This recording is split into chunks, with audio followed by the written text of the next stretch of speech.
요한복음 3장 16절로부터 21절까지 말씀.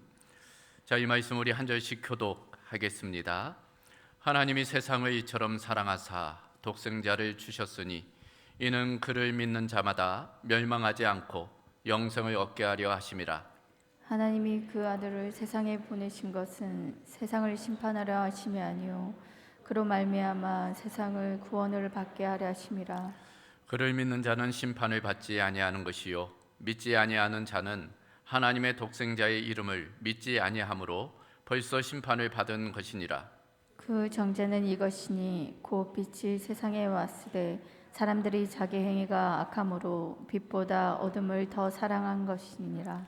악을 행하는 자마다 빛을 미워하여 빛으로 오지 아니하나니 이는 그 행위가 드러날까 함이요 진리를 따르는 자는 빛으로 오나니 이는 그 행위가 하나님 안에서 행한 것임을 나타내려 함이라 하시니라. 아멘. 오늘은 12월 첫 번째 주일이면서 대림절 두 번째 주일입니다. 대림절 성탄의 계절이지요. 대림절이라는 것이 기다릴 때 이말림 마디절자를 써요. 그러니까 주 오심을 기다린다, 이제 그런 의미가 있습니다. 같은 의미로서 대강절이라고도 부르고 강림절이라고도 부릅니다. 영어로는 advent인데 오심이라는 뜻이에요. 그러니까 같은 뜻이지요. 라틴어 adventus에서 온 단어라 할 수 있습니다. 우리 달력은 1월부터 시작을 해요. 새해가 1월로부터 바뀝니다. 그러나 교회력은 이 대림절로부터 시작을 해요.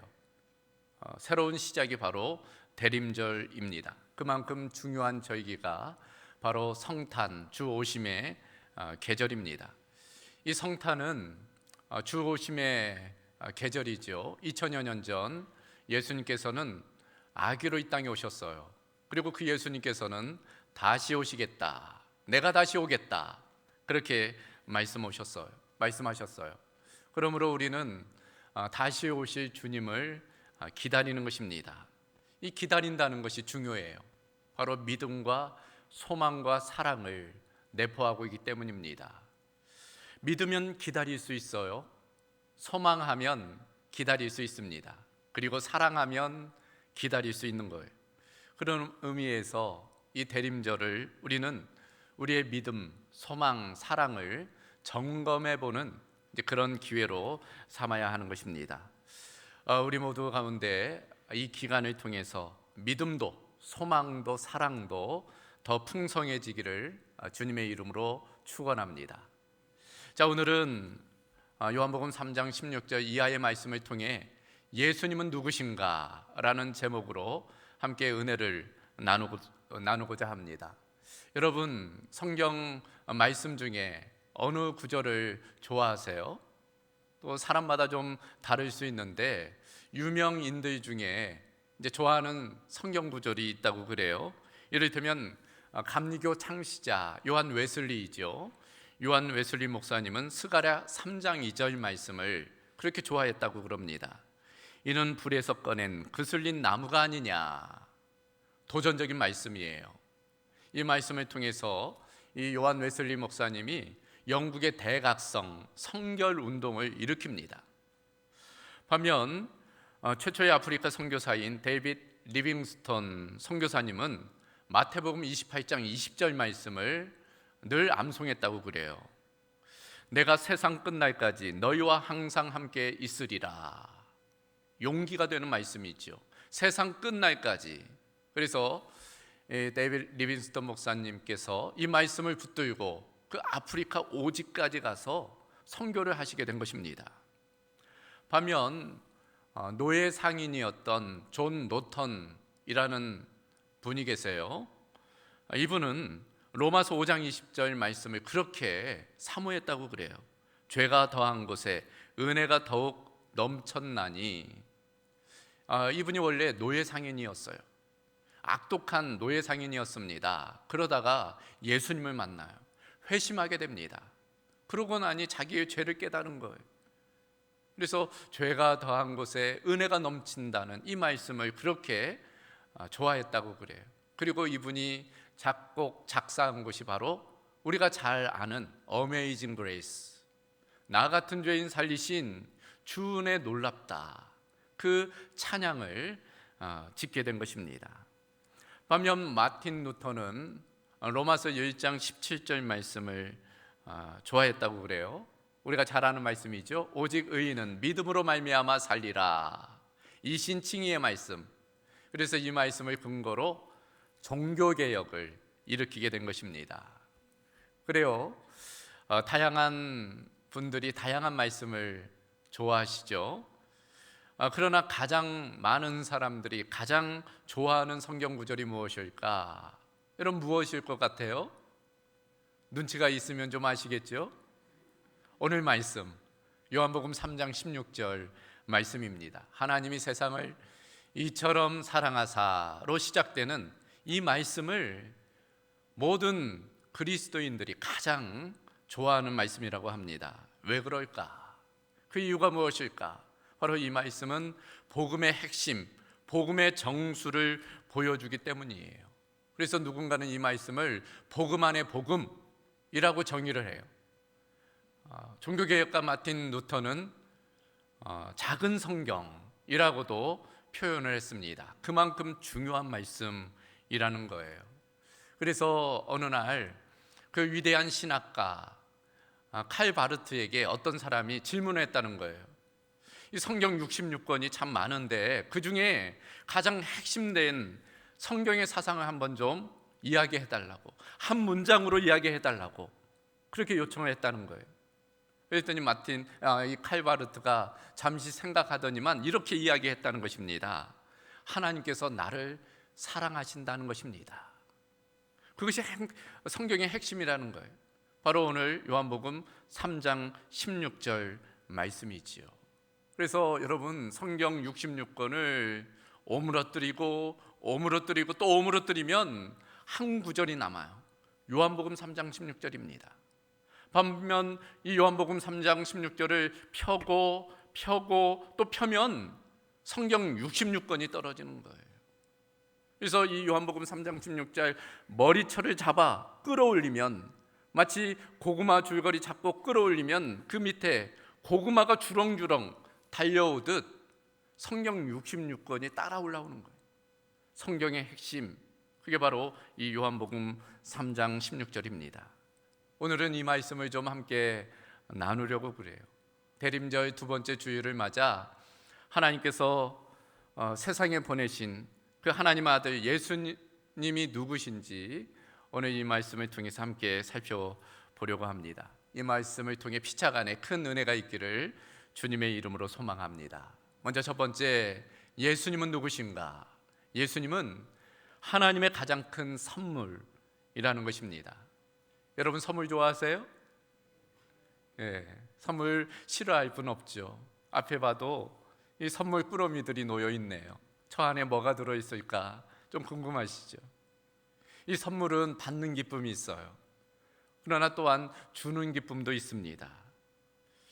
우리가 대림절에 생각해보는 예수님은 누구신가 할 때 그 첫 번째는 예수님은 하나님께서 우리에게 주신 가장 큰 선물이라는 거예요. 왜 그럴까? 왜 예수님께서 가장 큰 선물이 될까? 그 첫 번째, 최선의 선물이기 때문입니다. 하나님이 주실 수 있는 가장 최선의 것이 예수님이기 때문이에요. 독생자라는 오늘 본문의 그 단어를 통해서 우리는 그 사실을 발견하게 돼요. 독생자 하나뿐이라는 거예요. 여러분, 여러 개 중에 어떤 하나를 주는 것도 쉽지 않아요. 그런데 오직 그 하나뿐이라면 그걸 준다는 것은 정말 쉬운 일이 아닙니다. 예수님은 하나님의 하나뿐인 아들인데 그 아들을 우리에게 주셨다는 거예요. 그러니 하나님의 최선이지요. 더군다나 우리 하나님은 삼위일체 하나님이잖아요. 그러므로 예수님을 주셨다는 것은 곧 자신을 주셨다는 의미, 하나님 자신을 우리에게 주셨다라는 의미이기 때문에 가장 큰 선물이 되는 것입니다. 어떤 부부가 부부싸움을 하게 되었다는 거예요. 몹시 다퉜다는 것입니다. 그러던 중에 남편이 아내한테 쏘아붙이는 거예요. 아니, 당신은 뭐 그리 불만이 많으냐고. 내가 이렇게 좋은 집에 살 수 있도록 돈도 많이 벌어오고, 당신이 필요하다고 해서 차도 사주고, 명품 옷도 사주고, 명품백도 사주고, 해달라는 건 다 해줬는데 왜 그리 불만이 많냐고. 그랬더니 아내가 그러더라는 거예요. 맞다고. 당신이 그런 거 많이 준 건 맞다고. 그런데 주지 않은 하나가 있다고. 당신 자신을 나에게 주지 않는다고. 이 아내가 원하는 것은 그런 물건이 아니라는 거예요. 남편을 원하는 거예요. 남편으로서 아내에게 줄 수 있는 최선은 자기 자신이죠. 자기를 준다는 것은 희생을 의미하고 있기 때문입니다. 하나님도 마찬가지. 하나님께서 우리에게 줄 수 있는 가장 최선의 것은 다른 무엇이 아닌 자기 자신이. 그러므로 그것은 가장 큰 선물이 되는 것입니다. 더불어 하나님이 가장 큰 선물인 것은, 선물을 우리에게 주신 것은 예수님은 계획된 선물이기 때문이에요. 어쩔 수 없이 준 선물이 아니라 이미 창세전부터 예수님을 우리에게 선물로 주기로 계획했기 때문에 계획된 선물로서 가장 좋은 선물이라는 것입니다. 그래요, 하나님은 예수님을 우리에게 주실 뜻을 이미 가지고 계셨어요. 언제? 창세 이전에, 태초에. 그래서 성경을 보면 그런 내용이 많이 기록되어져 있습니다. 예수님의 탄생과 죽음에 관한 이야기가 구약에 많이 기록되어져 있어요. 이미 창세기를 보면 그 예언이 이렇게 시작이 됩니다. 뱀이 인간의 유혹에 넘어가 어려움 중에 있을 때 하나님께서 그 뱀에게 이렇게 말씀하세요. 내가 너로 여자와 원수가 되게 하고 내 후손도 여자의 후손과 원수가 되게 하리니 여자의 후손은 내 머리를 상하게 할 것이요 너는 그의 발꿈치를 상하게 할 것이니라. 소위 원복음에 관한 말씀이죠. 이미 하나님께서 천지를 창조하실 그 순간 이미 우리의 구원에 대한 계획을 가지고 계셨다. 지금 말씀하고 있는 것입니다. 예수님을 이 땅에 보내셔서 결국 우리의 구원을 이루신다라는 보장이 이 말씀 가운데 담겨져 있어요. 그래서 사도 베드로는 이 진리를 깨닫고 오순절 설교 때 이렇게 이야기를 합니다. 그가 하나님께서 정하신 뜻과 미리 아신 대로 내준 바 되었거늘. 하나님께서 이미 뜻을 정하시고 그 아들을 우리에게 내어주셨다는 거예요. 창세전부터 그런 계획으로 예수님을 이 땅에 보내셨다는 것입니다. 그러므로 하나님이 이미 계획하시고 그 일을 실행하셨기 때문에 예수님은 가장 최선의 최고의 선물이 되는 것입니다. 한 가지를 더 살펴보면 예수님은 하나님의 가장 큰 선물인데 왜 그럴까?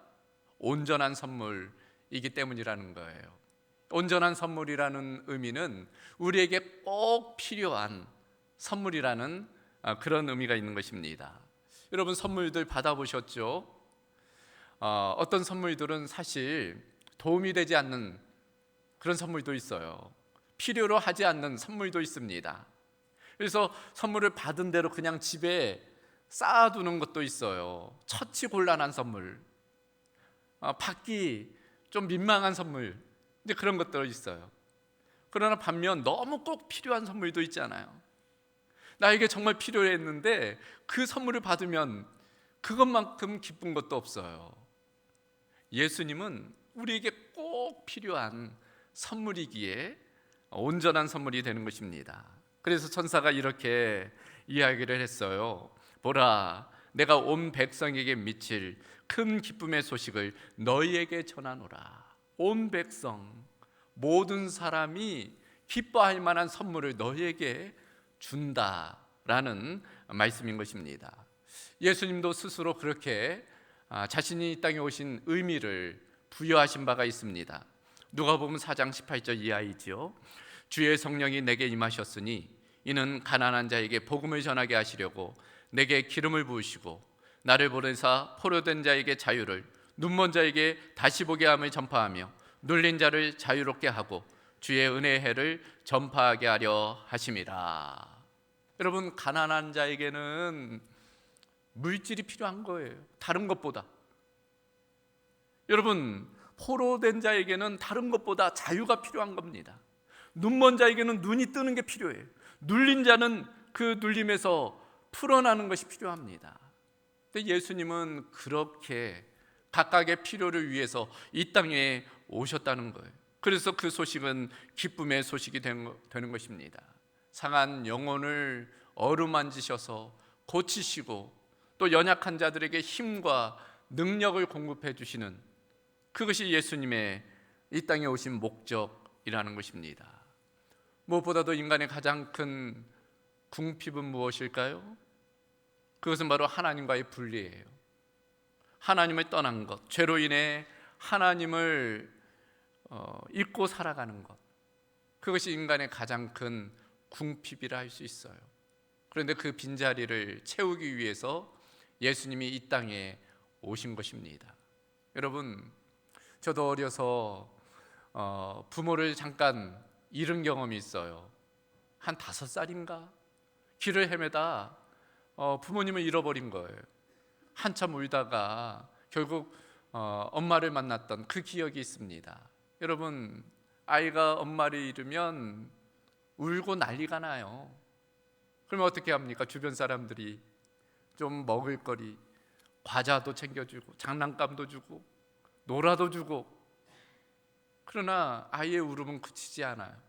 왜냐하면 아이에게는 엄마가 필요하기 때문이에요. 엄마만이 채울 수 있는 빈 공간이 있기 때문입니다. 우리도 마찬가지. 다른 어떤 것으로도 채울 수 없는 우리 영혼의 빈자리가 있어요. 하나님의 자리입니다. 바로 그 자리를 채우기 위해서 예수님이 이 땅에 오신 거예요. 그러므로 가장 온전한 선물, 우리에게 필요한 선물이 되는 것입니다. 종합해 보면 예수님은 누구신가? 예수님은 하나님의 가장 큰 선물이에요. 최선의 선물이고 계획된 선물이고 온전한 선물입니다. 그러므로 우리가 주오심의 계절, 이 대림절에 선물로 이 땅에 오신 그 예수님을 마음껏 누려야 돼요. 그 예수님을 우리가 온전히 선물을 받아들이고 또 누려야 할 것입니다.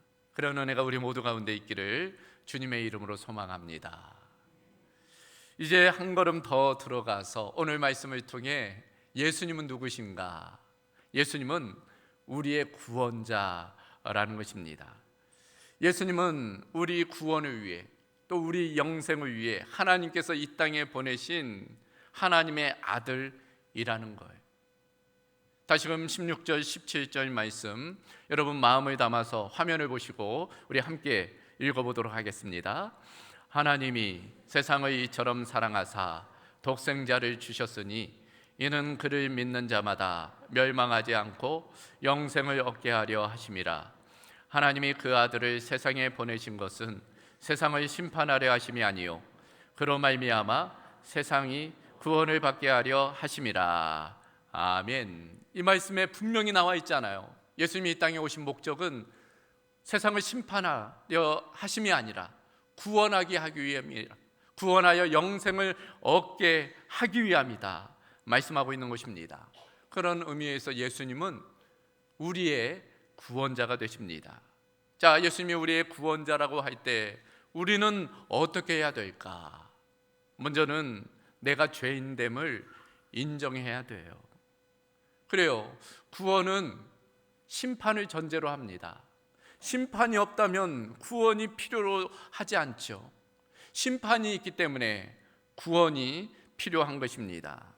그런 측면에서 예수님이 구원자 되신다는 것은 먼저 우리가 죄인임을 인정하는 것이 필요해요.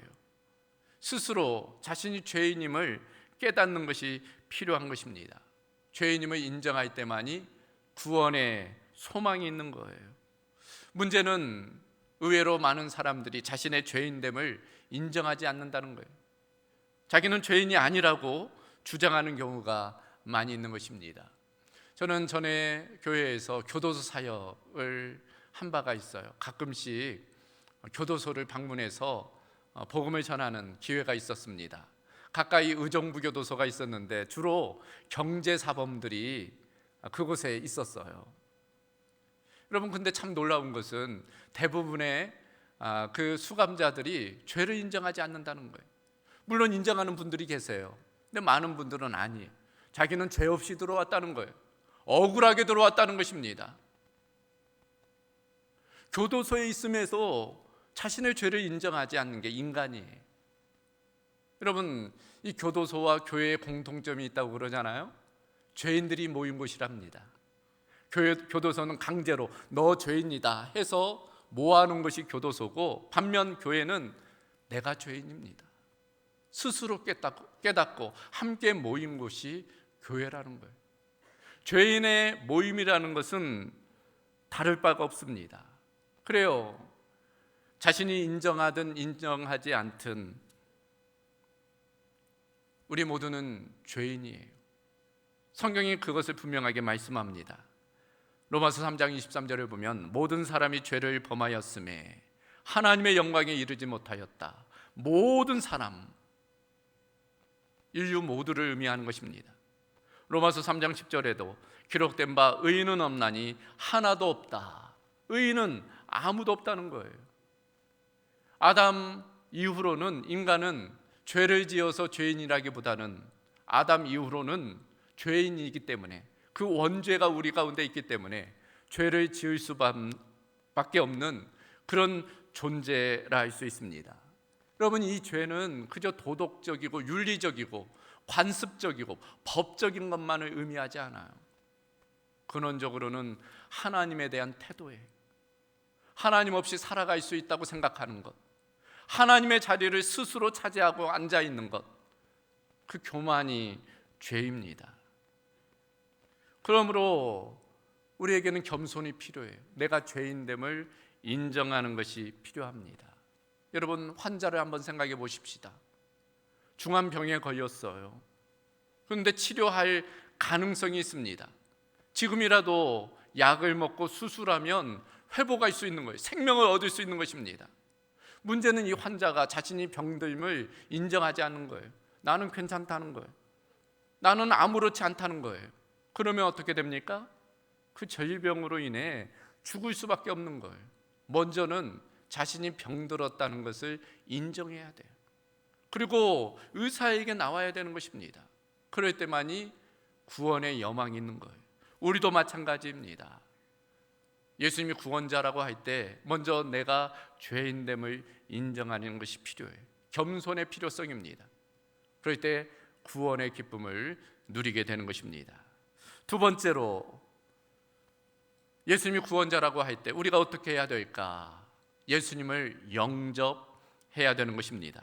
본문 16절을 다시 보면 하나님이 세상을 이처럼 사랑하사 독생자를 주셨으니 이는 그를 믿는 자마다 멸망하지 않고 영생을 얻게 하려 하심이라. 이 말씀을 보면 구원의 보편성이 나와요.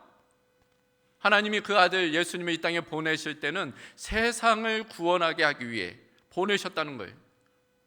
세상이라는 것은 모든 인류, 온 세상을 의미합니다. 모두의 구원을 위해 오신 분이 예수님이라는 거예요.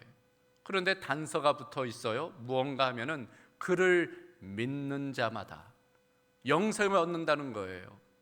믿을 때만이 구원을 얻게 된다는 것입니다. 이것을 바울 사도는 이렇게 명확하게 정리하고 있어요. 너희는 그 은혜에 의하여 믿음으로 말미암아 구원을 받았으니 이것은 너희에게서 난 것이 아니요 하나님의 선물이라. 구원에 대한 명확한 정리입니다. 구원은 우리의 노력이 아니라는 거예요. 그건 은혜라는 것입니다. 그 은혜는 하나님에 의해서 주어졌다는 거예요. 그러나 그것은 우리의 믿음으로 말미암아 얻어지는 거라는 거예요. 그래서 영어 성경 NIV를 보면은 은혜에 의하여를 by grace라고 되어져 있어요. 믿음으로 말미암아 through faith입니다. 하나님의 은혜가 우리에게 부어질 때 그것을 우리가 믿음으로 담아내므로 구원을 얻을 수 있다는 거예요. 제가 쉽게 설명을 하면 여러분 각자에게 하나님께서 선물 보따리를 보내셨어요. 택배로 보내셨습니다. 수취인, 아무개 주소를 써서 하나님께서 보내셨어요. 그런데 그 선물을 받는 사람도 있고 반송하는 사람도 있다는 거예요. 받는다는 것이 뭐예요? 믿음입니다. 반송한다는 것은 믿지 않는 거예요. 아무리 좋은 선물을 보냈다고 하더라도 그 선물을 배척하면 내 것이 될 수 없다는 거예요. 그래서 이 믿음이 중요한 것입니다. 하나님의 구원의 은혜는 보편적으로 모두에게 향하고 있어요. 그러나 그 구원의 은혜를 받는 것은 믿음을 통해서만 주어지게 되는 것입니다. 여기서 우리는 믿음에 대한 분명한 정의가 필요해요. 여러분, 믿음은 지적 동의가 아닙니다. 그래, 예수님이 나의 구원을 위해 이 땅에 오셨어. 나를 위해서 십자가에 달려 죽으셨어. 지적 동의가 그것이 믿음이 아니에요. 또한 감정적인 뜨거움만도 믿음이 아닙니다. 우리의 감정은 조석변이 언제라도 뜨거워질 수 있고 언제라도 차가워질 수 있어요. 의지적인 결단도 마찬가지입니다. 맹목적으로 그저 믿는다고 한다고 해서 그것이 믿음이 아니에요. 믿음은 무엇일까요? 그 모든 것을 아우르는 거예요. 우리가 지정의로 예수님을 영접하는 거예요. 그 중심에는 주님과의 만남이 있습니다. 주님을 마음에 모셔드리는 거예요. 그래서 요한계시록 3장 20절을 보면 볼지어다 내가 문 밖에 서서 두드리노니 누구든지 내 음성을 듣고 문을 열면 내가 그에게로 들어가 그와 더불어 먹고 그는 나와 더불어 먹으리라 말씀하고 있어요. 예수님이 우리의 마음의 문을 두드리신다는 거예요. 그러면 우리는 어떻게 해야 될까요? 우리의 마음의 문을 여는 거예요. 그러면 주님께서 우리의 마음 가운데 임재해 주시고 교제해 주신다 말씀하고 있는 것입니다. 만남의 필요성을 말씀하고 있어요. 마지막 한 가지 더, 예수님이 구원자라고 할 때 우리에게 필요한 것, 그것은 예수님과의 동행입니다. 여러분, 진정한 구원은 이례적 사건이 아니에요. 그것은 영속적인 사건입니다. 항상성을 의미해요. 지속적인 사건이 바로 이 구원의 사건입니다. 과거에 구원받은 것으로 끝나는 것이 아니라 오늘도 내일도 영원토록 구원의 삶을 살아가는 것이 필요해요. 그 중심에는 주님과의 동행이 있어요. 예수님을 따르는 삶이 있는 것입니다. 오늘 본문 말씀에도 그걸 우리에게 보여주고 있어요. 우리는 과거에 어둠의 자녀였다는 거예요. 사단의 자녀였다는 것입니다. 그래서 빛을 싫어하고 빛을 피해 살아왔다는 거예요. 그러나 예수 그리스도를 통해서 우리는 다시금 빛 되신 하나님의 자녀가 되었다는 거예요. 빛의 자녀로 우리가 살게 되었다는 것입니다. 빛 가운데로 나와 빛으로서의 삶, 세상의 빛으로 살아가게 되었다는 것입니다. 그것을 오늘 본문에는 다른 표현으로 진리를 따르는 자가 되었다 말씀하고 있어요. 진리가 무엇이에요? 예수님이 진리이죠. 예수님이 곧 진리입니다. 예수님 스스로 내가 곧 길이요 진리요 생명이라 말씀하셨어요. 그러므로 우리는 빛 되신 주님, 진리 되신 주님을 따르는 삶을 살아내는 거예요. 그것이 바로 구원의 삶이라 할 수 있는 것입니다. 그런 측면에서 주님과의 동행이 우리의 구원의 완전함을 이루어내는 것입니다. 오늘 우리는 대림절 두 번째 주일을 지금 지키고 있습니다. 대림절, 성탄의 계절, 주오심의 계절이에요. 이 기간을 통해서 우리는 다시금 예수님에 대한 우리의 입장을 정리할 필요가 있어요. 예수님이 누구신가?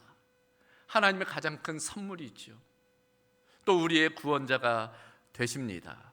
그 예수님을 우리가 구원자로 그 선물을 받아들이는 것 중요해요. 나쁜 것도 아니고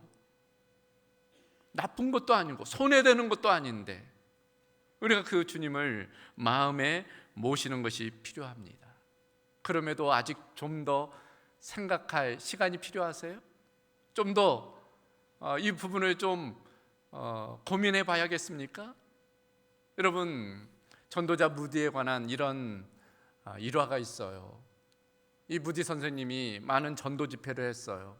미국 각 도시를 순회하면서 전도 집회를 했는데 그 사역 초기에 있었던 일이랍니다. 한 번은 시카고 대도시에 가서 복음을 전한 거예요. 예수님의 생애에 대해서 말씀을 전하는 중에 이제 예수님이 십자가에 달리시기 전 빌라도에게 신문 받는 그 내용을 전하게 되었다는 거예요. 그러던 중에 말미에 마태복음 27장 22절 말씀을 읽었다는 거예요. 그 내용은 그리스도라 하는 예수를 내가 어떻게 하랴, 그 빌라도의 질문이에요. 그러면서 이 말씀을 전하면서 그 많이 모인 회중들에게 여러분도 한번 결론을 내려라, 그렇게 이야기했다는 것입니다. 이 본문을 가지고 집으로 돌아가서 한 주 동안 묵상하고 그 그리스도라 하는 예수를 어떻게 할 건지 여러분도 결론을 내리고 다음 주에 와라, 그렇게 권면하고 돌려보냈다는 거예요. 근데 나중에 회고록에 이 무디 목사님이 이때 자기의 그 결정이 가장 큰 실수였노라고 그렇게 고백을 해요. 왜요? 그 주간에 우리가 잘 알고 있는 시카고 대화재가 일어났기 때문이에요. 시카고 대화재 아시죠? 시카고가 완전히 전소됐어요. 많은 사람들이 죽었습니다. 그래서 그 다음 주에 집회가 열 수가 없었다는 거예요. 땅을 치고 후회했다는 거예요. 내일로 미루지 말고 그날 결신을 요청하였겠어요. 그랬노라고. 여러분, 기회는 매번 오는 거 아니에요. 지금은 은혜 받을 만한 때예요. 지금은 구원의 날이라고 성경은 말씀합니다. 지금이. 그래서 만약 아직도 예수님을 영접하지 않으셨다면 예수님을 영접하는 게 필요합니다. 예수님을 마음에 모시는 거예요. 예수님을 주님으로 인정하는 것입니다. 다른 때도 아니고 주 오심의 계절, 성탄의 계절이므로 우리가 그렇게 주님을 영접할 때 주님께서 우리의 마음의 마구간에 임재하시고 또 우리 가운데 크신 은혜로 함께 주실 줄로 믿습니다. 자, 오늘 말씀을 정리합니다. 모든 일에 있어서 기초가 중요해요. 기본이 중요합니다. 기초를 우리가 잘 다져야 돼요. 운동도 그렇고 건강도 그렇고 건물도 그렇잖아요. 이 기초가 중요합니다. 우리의 신앙의 기초, 가장 기본이 무엇일까? 예수님이 누구신지에 관한 것입니다. 예수님은 하나님의 가장 큰 선물이에요. 또 우리의 구원자가 되십니다. 우리가 그 하나님의 선물, 구원자이신 예수님을 우리가 받아들이는 것 필요해요. 그 예수님을 따르는 삶이 필요한 것입니다. 성탄의 계절에 우리가 그 예수님을 더 깊이 만나고 그 예수님을 따라 살아가는, 동행하는 삶이 되기를 주님의 이름으로 소망합니다. 자, 이 시간 우리 함께 말씀을 기억하고 기도하도록 하겠습니다. 오늘은 예수님은 누구신지에 관한 내용이에요. 우리가 모르는 내용이 아닙니다. 이미 잘 알고 있는 내용이에요. 그러나 그것을 내 것으로 한다는 것은 다른 차원이에요.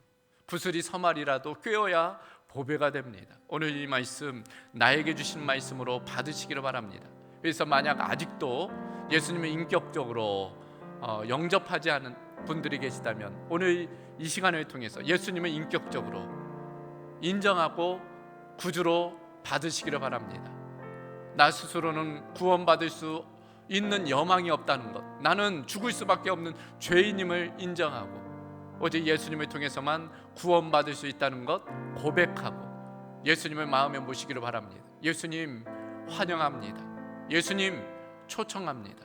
이제는 나의 삶의 주인이 예수님 되심을 고백합니다. 그럴 때 주님께서 우리의 심령 가운데 임하셔서 또 하늘의 은혜로 함께 주실 줄로 믿습니다. 이 시간 그런 마음으로 함께 기도하도록 하겠습니다. 감사하신 아버지 하나님, 오늘 대림절 두 번째 주일을 맞아 하나님께서 이 땅에 보내신 선물로서의 예수님이 누구신지를 함께 살펴보게 하심을 감사합니다. 하나님께서 아낌없이 그 아들을 곧 하나님을 우리에게 주셨으므로 그 예수님은 하나님의 가장 큰 선물, 가장 최선의 선물, 우리에게 필요한 온전한 선물이 되심을 고백합니다. 만세 전부터 그 예수님을 이 땅에 보내실 것을 계획하시고 또 우리의 구원을 위해서 십자가에 달려 또 대속적인 죽음을 가지게 하신 은혜에 감사를 드립니다. 그 예수님을 우리가 인정하며 우리의 마음에 모시며 또 그 말씀에 순종하는 삶을 살아가도록 역사하여 주시옵소서. 성탄의 계절, 주 오심의 계절에 주 오심의 기쁨이 우리 모든 성도들 개인과 가정과 일터 가운데 또 온 나라 민족 세계 열방 가운데 울려 퍼지게 하여 주시옵시고 온 땅 가운데 하나님의 여호와 샬롬의 역사가 있도록 주님 함께하여 주시옵소서. 감사하신 아버지 하나님, 오늘 대림절 두 번째 주일을 맞아 예수님은 누구신지 함께 살펴보게 하심을 감사합니다. 하나님의 가장 큰 선물 곧 하나님 자신을 우리에게 주셨으므로 그 선물을 우리가 외면하지 아니하게 하시고 그 선물을 우리가 받아 누리는 기쁨 있게 하여 주시옵소서. 우리의 구세주가 되시며 우리의 주님 되시는 그 주님의 말씀에 또 순종하는 삶을 살아가도록 역사하여 주시옵소서. 모든 것 주께 감사드리오며 우리 주 예수 그리스도의 이름으로 기도하옵나이다. 아멘.